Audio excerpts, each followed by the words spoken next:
So I think the TLDR for this week's Mashle episode is that Rain's wand is certainly much bigger than yours, and boy howdy did he prove so. So we get Margaret versus Rain in this episode, which we knew we were getting because of last week's cliffhanger, but I guess I wasn't really sure where it would go because as much as I knew our boy was powerful, I mean a 3v1, you could see how quickly things could turn, and I mean we really didn't know a lot about Margaret, what type of abilities they could use, and honestly, I should have saw it coming.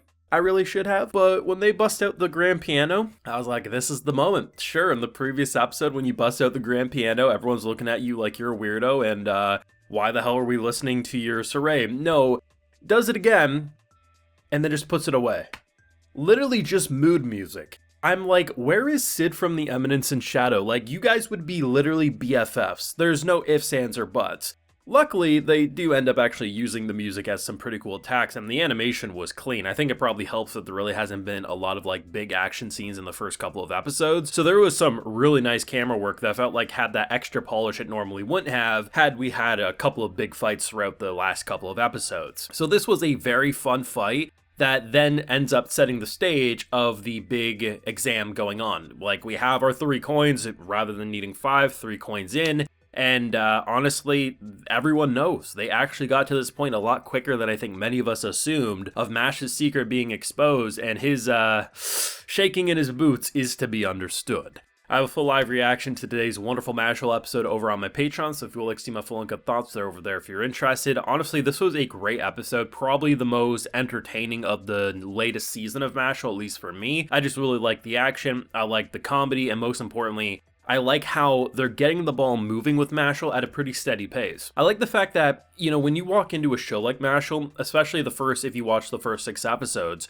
if you would have asked me when I assumed Mash's secret would be exposed, I'd say there'd be certain characters along the way that would obviously learn the secret. But I would assume until near the very end of the show, like it'd be a big punchline, he becomes the visionary and then everyone realizes he has no magic, or it would just take multiple seasons. And by the start of season 2 or core 2, they're already starting this, and now at this point the whole school knows. And that's a really interesting concept because you would think a part of the charm that made a lot of people fall in love with Mashle was the fact that Mash could do things like, I'm using muscle magic, and he would fly a broom by spinning his feet real fast, or he would levitate his broom by, hitting the ground real hard so it comes up to him. No, like, they got rid of that pretty quickly. As much as Mash may still try to, blend in, even though the cat's out of the bag, at this point, everyone knows that he doesn't belong here. And this isn't just a simple situation where, oh, you don't have magic, get away, you fraud. This is a world that wants to kill non-magic users. Like, you literally shouldn't be born. You were a mistake. You were a plague to the world. No wonder a boy's pretty upset. And I mean, they try to cheer him up, but,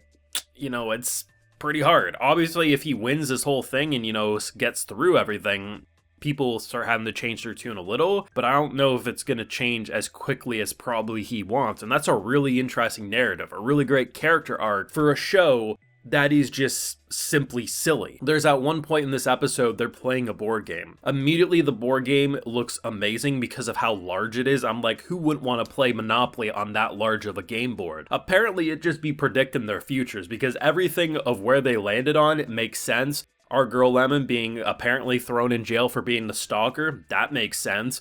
Sister coming home with a boyfriend, crushing our boy, absolutely makes sense. Mash probably getting killed if he gets discovered.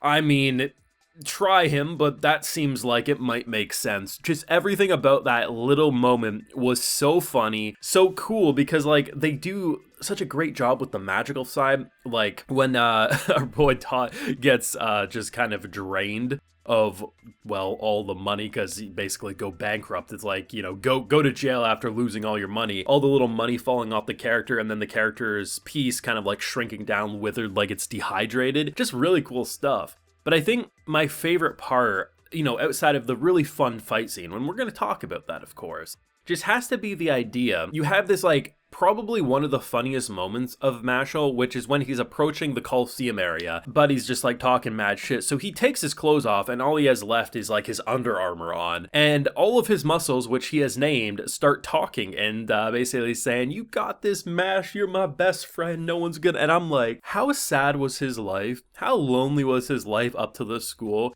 that he had to make friends with his muscles.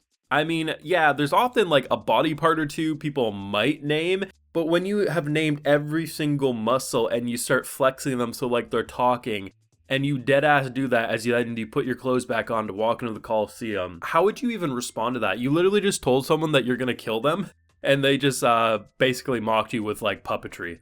Fantastic. Now the fight. The fight was really, really fun. It does what you expect in a lot of like shonen fights with anime, where there's a lot of like stopping, talking, fighting, stopping, talking, fighting. But I think it works a little better in a show like Mashle than it does for maybe shows that are trying to be completely serious, because this show is a comedy, right? It's absolutely pure hilariousness. So when silly things like that happen, I feel like I'm more accepting to it than in shows where I'm like, if they would just like, as this villain's talking, just stab him in the throat, this would just all be game over. I accept it a lot easier in a show like Mashle, especially when a guy can just casually pull out a grand piano, play a swan song, and no one knows why that happened. There was no attack there. There was no preparation. It was simply just to set the mood. And I'm like, Sid from Eminence and Shadow, where are you? We need you right now.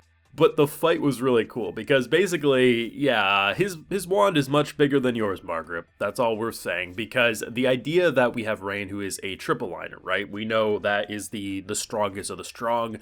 Only a handful get selected by the gods, right? And when you hear stuff like that, because old Dumbledore's up there talking about why he's so impressive. Yes, Margaret says that had they not had to like deal with the two people with them, potentially that could have went different, and I guess that's a rematch for another day. But at the same time, when you summon literally the holy lightning rod of death and just literally pierce the earth, I mean, I thought he killed them. I thought Margaret would be fine, but I thought the other two probably would have got caught in the crossfire. We literally split heaven and earth and sent them to almost Satan's butthole, and here we are now. We're just like, okay, this is who's on our side, and thank God, because we need as much of powerful allies as we can get, because now that his secret is exposed, it's not simply just like, oh, he can punch his way out of anything. If the whole school pointed wands at him right now and attempted to execute him, there's an entire possibility that he wouldn't make it out alive. Like, that's where we're at. And honestly, I don't know if anyone would really get punished given that he has no magic and this world completely frowns on it. So it's kind of frightening to think of. But the fight between Margaret and Rain was pretty fun. I mean, I loved the notes, the animation that they did. There was some really good camera work where like they really just felt like we were GoPros like sliding through like the notes, just kind of flying around the screen. Really cool stuff. I honestly thought the piano was going to just be a bunch of sheet music that would then wrap around him. Near the end of the fight, they do kind of do that, but I mean, it was underwhelming in the way that you thought the grand piano would be more than it was, but the fact that it was simply there just to play a song to set the mood, similar to the introduction to the character in last week's episode or the week before, I think is more impressive because it's such an Eminence and Shadow style comedy joke that just leaves me rolling. Great episode. Very excited for next week. Let me know your feelings down below. Leave a like if you enjoyed, subscribe if you're new out here, of course, ring that bell, and like I mentioned, we have that full live reaction over on my Patreon, and hey, while you're over there, you also get a video shout out. So today we have Ciaris, the Blue Saver, Ryuki, and Isaac Farnsworth. So I appreciate the support, everyone. Please take care. Have a good one.